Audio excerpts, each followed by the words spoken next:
Bonjour à tous les amis, c'est Valo, j'espère que vous allez bien. Alors je fais une petite vidéo comme ça, un petit trésor en or un peu à l'ancienne pour vous montrer un lieu incroyable du bassin minier. Un lieu qui est en train de disparaître petit à petit, qui s'enfonce dans la végétation et qui ne me laisse que de mauvais présages contrairement à d'autres lieux que j'avais déjà fait auparavant. Je suis désolé, je tiens ma caméra un peu comme ça. Vous voyez que je suis très à l'aise.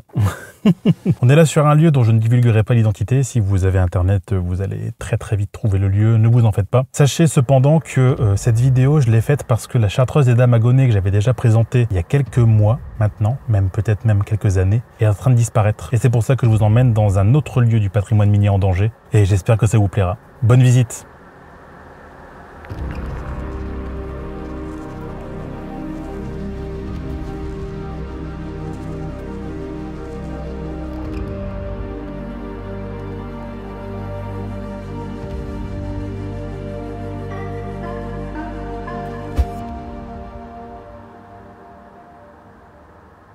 Alors voilà ce qu'on trouve dans la fosse directement. Donc on est avec des murs, des tags, et tous les bâtiments sont encore existants. Alors il paraît qu'en 2018, cette fosse minière appartenait à un ferrailleur. Elle a été en état d'abandon manifeste. Tous les bâtiments sont encore là. C'est impressionnant. Regardez-moi ça. Bâtiment là juste derrière moi, avec une énorme grille. Un truc assez fou.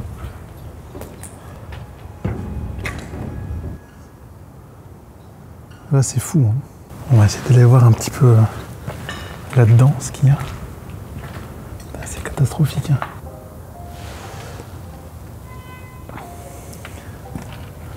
C'est assez fou, hein.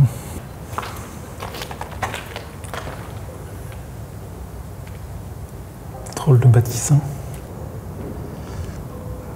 On a même ici les anciens carrelages de la fosse. C'est assez particulier comme ambiance, hein, je vous le cache pas. Et là, on entre dans la fosse directement.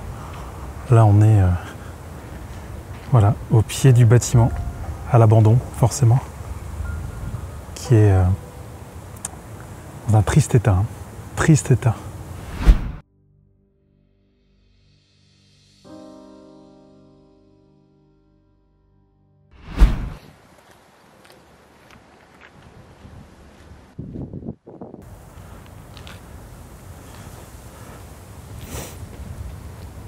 Là, on arrive dans un deuxième bâtiment qui est prolonge. Avec évidemment, tout est en friche. Ça a été abandonné depuis les années 80, donc forcément, c'est en friche. Là, on regagne encore le bâtiment qu'on a vu précédemment.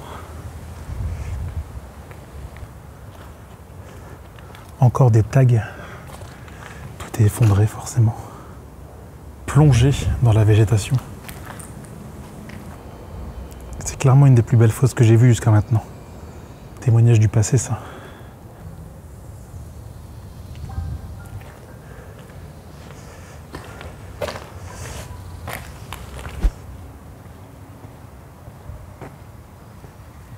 C'est fou de se dire qu'il y a une centaine d'années ici, il y avait de l'activité humaine. Et là, c'est dans un état, c'est une catastrophe. Catastrophique. Alors je sais que le maire de la commune où est située cette fosse se bat pour protéger ce patrimoine. Mais les travaux sont quand même assez impressionnants. Et je m'y attendais pas.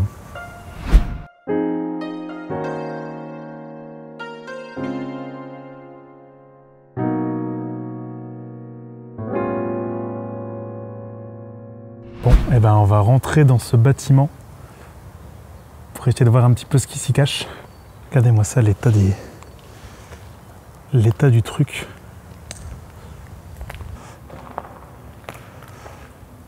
Cathédrale.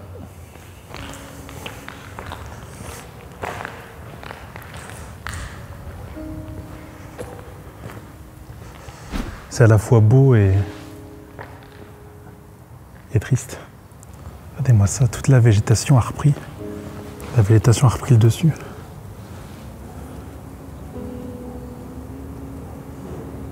Tout est dans un état d'une tristesse. Et là, on est au cœur du bâtiment. Le toit est bien mieux conservé, mais Le bâtiment est abandonné à son triste sort. Hein. Et là, on a encore un signe. Incroyable vestige. Voiture qui a été déposée ici. Avec un très joli tag derrière. On est clairement dans un squat. Hein. C'est dommage parce que le lieu est vraiment joli.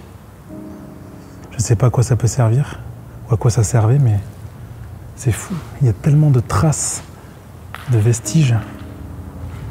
Le site est d'une beauté incroyable. C'est tellement dommage. Tellement dommage de le voir comme ça.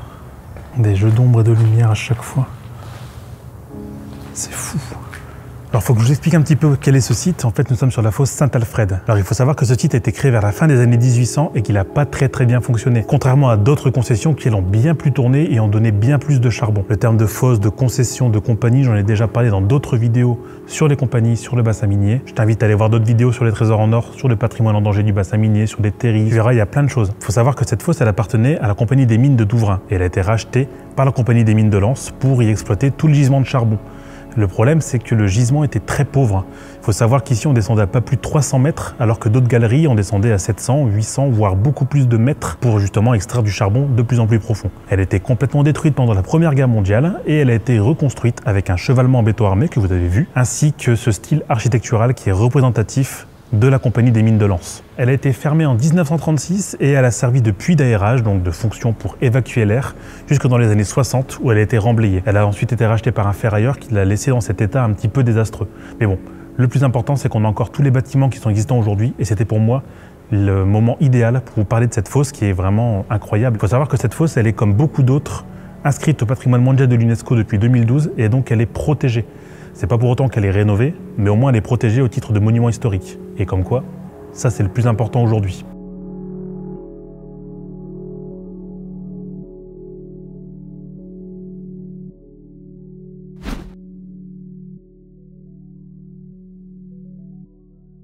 Évidemment, l'accès au puits a été coupé. Ce qui peut être logique. Hein.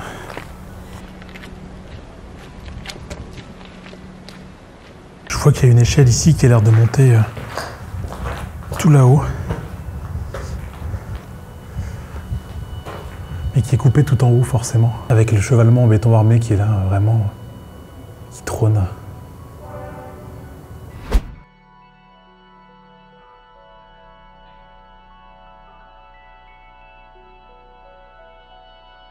Je ne m'attendais pas à ce que ce soit autant préservé.